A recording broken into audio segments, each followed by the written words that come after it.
बोलू इच्छित नाही, परंतु मुलांच्या हिताचा निर्णय, विद्यार्थ्यांच्या हिताचा निर्णय या ठिकाणी घेण्यात यावा अशा प्रकारचा आपली सरकारची भूमिका आहे आणि आपला विद्यार्थी कुठेही मागे पडू नये हीच भूमिका प्रामाणिकपणे आहे. आणि त्यामुळे आम्ही कुठला इगो ठेवलेला नाही. ते जेव्हा सुरुवातीला अनिवार्य होतं तेव्हा चर्चा झाली, अनिवार्य शब्द ताबडतोब आपण काढून टाकला. आणि त्यामुळे कुठल्याही या शैक्षणिक क्षेत्रामध्ये सरकारला कुठलीही आडमुठेपणाची भूमिका सरकार घेणार नाही, घेतली नाही. आणि अहंकार तर आमच्याकडे बिलकुल नाही. इगो, आम्ही कुठलाही निर्णय रेटून नेणार नाही. आता त्या अहंकाराच्या भाषेमध्ये मी काही जात नाही, ते तुम्हाला माहीत आहे. आणि त्यामुळे या बाबतीमध्ये मुख्यमंत्री महोदयांनी घेतलेला निर्णय जो आहे, आमची त्यांची चर्चाही झाली, आता कॅबिनेटमध्येही चर्चा झाली. आणि लोकभावना जी आहे, जनभावनेचा आदर करणारे आम्ही लोक आहोत. हे सर्वसामान्य माणसाचं सरकार आहे, आम्ही नेहमी म्हणतो. आणि म्हणून जनभावना त्याचा आदर करणं हे आमचं काम आहे.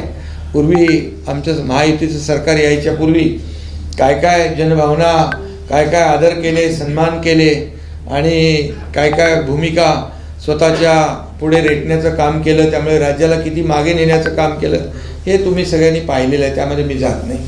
पण जो निर्णय आज मुख्यमंत्री महोदयांनी घेतला आहे तो महाराष्ट्राच्या आणि विद्यार्थ्यांच्या, मराठीच्या आणि सर्वच विद्यार्थ्यांच्या हिताचा निर्णय आहे. आणि मला वाटतं याच्यातून चांगला आउटपुट मिळेल. आणि यामध्ये शेवटी ही मुलं जी आहेत आपल्या देशाचं भवितव्य आहे आणि त्यामुळे त्यांना जास्तीत जास्त फायदा झाला पाहिजे त्यांच्या शैक्षणिक आयुष्यामध्ये. हीच भूमिका सरकारची आहे, आमची कुठलीही दुसरी भूमिका नाही.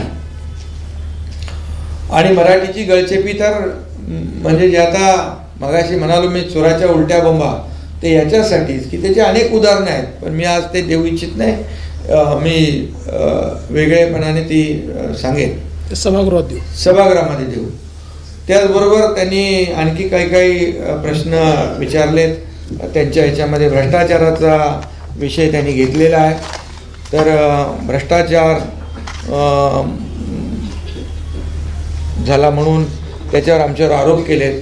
पण मी एवढंच सांगेन की 2.5 वर्षात झालेला भ्रष्टाचार तर त्याच्या चौकशा सुरू आहेत. त्यामध्ये खिचडी घोटाळा असेल, बॉडी बॅग घोटाळा असेल, आता तर तो कुठला नवीन एक घोटाळा आला आहे, मिठी नदीचा घोटाळा आला आहे, त्याचंही चौकशी सुरू आहे. आणि त्याच्यामध्ये कोण दिनू काहीतरी दिनू मोर्या, आता त्याची चौकशी सुरू आहे. त्यांनी तोंड उघडल्यावर किती लोकांचा मोर्या होईल माहीत नाही. त्यामुळे बघा, आम्ही कुठल्याही सूड भावनेने काम कुठलं करतोय का? बिलकुल नाही. तर जे झालेलं आहे, ज्या घटना घडलेल्या आहेत, जो भ्रष्टाचार झालेला आहे रस्त्यांमध्ये वगैरे, तो तर समोर त्यांनीच आणला ना. आम्ही आता रस्ते, जेव्हा मी मुख्यमंत्री होता, आम्ही दोघांनीच तो निर्णय घेतला ना आपण आयुक्तांना बोलवून की का बाबा दरवेळी पावसाळ्यामध्ये खड्ड्यातून प्रवास करावा लागतो, अपघात होतात, बळी जातात, का कॉन्क्रीटचे रस्ते करत नाही. मग आम्ही निर्णय घेतला 2 फेजमध्ये.